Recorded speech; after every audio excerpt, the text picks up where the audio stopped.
Hello అండి అందరికీ welcome to Lalitha world.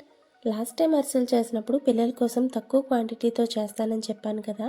ఈసారి 2 కేజీల బియ్యంతో నువ్వుల అరిసెలు చేసాము. చాలా బాగా వచ్చాయి. ఈ నువ్వు పప్పు అరిసెలు ఈ విధంగా చేసుకుంటే చాలా పర్ఫెక్ట్గా వస్తాయి. ఇలా పర్ఫెక్ట్గా రావాలి అంటే చిన్న చిన్న టిప్స్తో క్లియర్గా చెప్తాను. వీడియోని స్కిప్ చేయకుండా ఎండ్ వరకు చూడండి. లాస్ట్లో ఇంకో రెసిపీ కూడా చెప్తాను, ఇలా ట్రై చేయండి.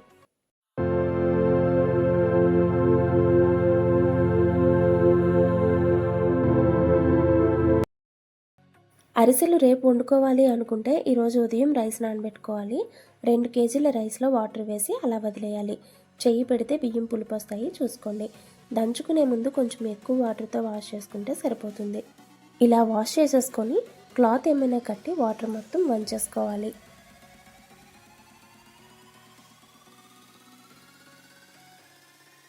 ఇప్పుడు రోల్ నీట్గా క్లీన్ చేసుకొని కొంచెం కొంచెం బియ్యం వేసి దంచుకోవాలి. దంచుకున్న పిండి అరిసెలు టేస్ట్ చాలా బాగుంటాయి. దంచడం స్టార్ట్ చేసి పాకానికి రెడీ చేసుకోవాలి.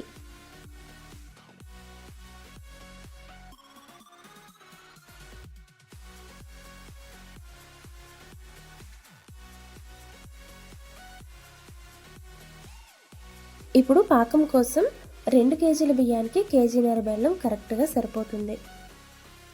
బెల్లాన్ని ఇలా రోకలతో దంచేసుకుంటే కొంచెం ఈజీగా పొడైపోతుంది.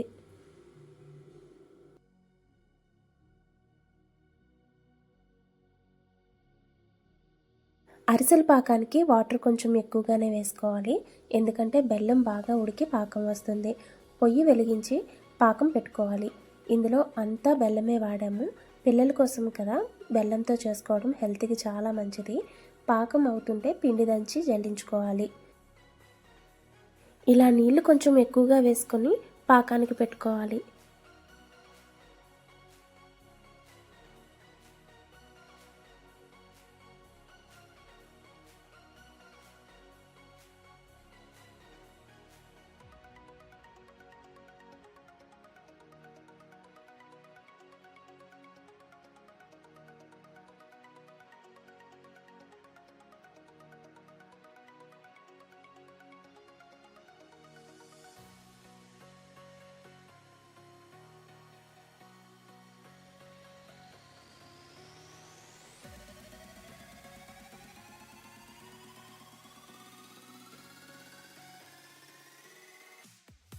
పాకం రావడానికి కొంచెం టైం పడుతుంది. పాకం వచ్చేసరికి పిండి దంచడం కూడా పూర్తయిపోయింది.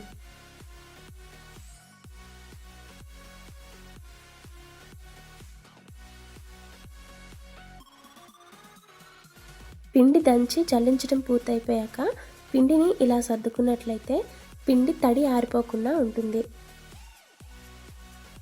పాకం రావడం స్టార్ట్ అయ్యాక ఈ విధంగా వాటర్లో వేసి చెక్ చేస్తే ముద్ర పాకం తెలుస్తుంది. పాకం ఇలా వచ్చాక ఇప్పుడు పిండి వేసి కంటిన్యూగా కలుపుతూ ఉండాలి.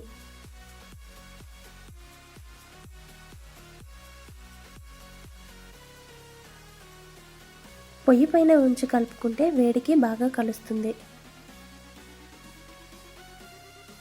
పిండి అంతా ఒకేసారి వేసేయకుండా ఇలా కొంచెం కొంచెం వేసుకుంటూ కలుపుకోవాలి.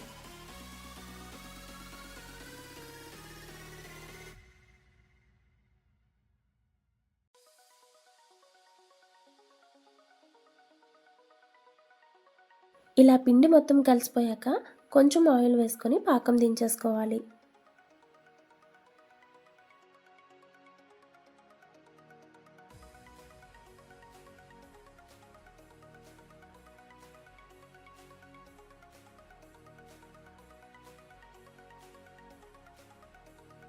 కడాయికి సోప్ కానీ కొంచెం మట్టి కానీ రాస్తే పొగ పట్టకుండా క్లీన్ చేసుకునేటప్పుడు ఈజీగా ఉంటుంది.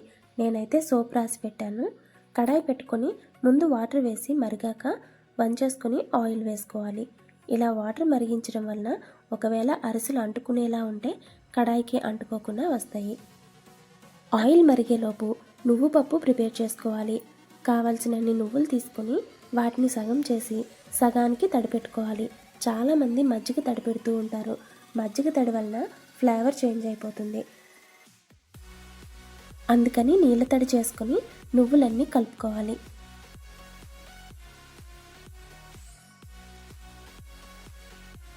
నువ్వుల తడి ఈ విధంగా ఉంటే సరిపోతుంది. ఇప్పుడు పాకం కొంచెం కొంచెం తీసి నువ్వుల్లో ఒత్తుకొని అరిసెలు వేసుకోవాలి.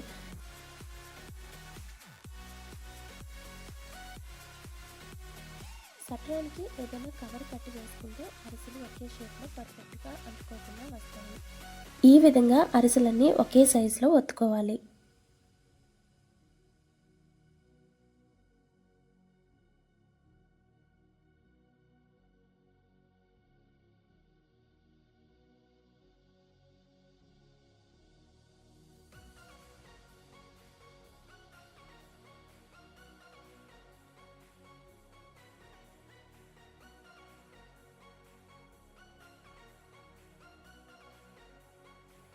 ఇలా అటు ఇటు తిప్పుకుంటూ రెండు వైపులా మంచి కలర్ వచ్చేంత వరకు ఫ్రై చేసుకోవాలి.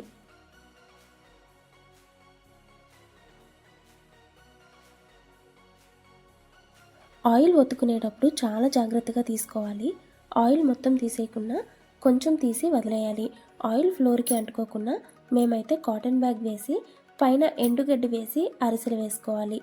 ఇలా అరిసెలన్నీ వేసేసుకోవడమే.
ఇలా ఏదైనా కొంచెం పెద్ద పళ్ళెంలో గడ్డి వేసుకొని అరిసెలన్నింటినీ సర్దేసుకోవాలి.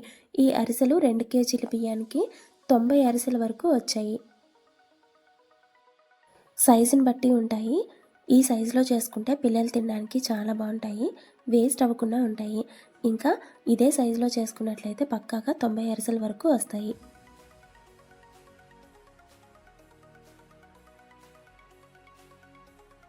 ఫైనల్గా ఇంకో రెసిపీ అని చెప్పా కదా, కొంచెం పాకం వదిలేసి అందులో వరిపిండి, పాలు, మిరియాల పొడి వేసి ఉండలు లేకుండా కలుపుకొని కడాయిలో ఆయిల్ కొంచెం ఉంచి అందులో వేసి కంటిన్యూగా కలుపుతూ దగ్గర పడనివ్వాలి.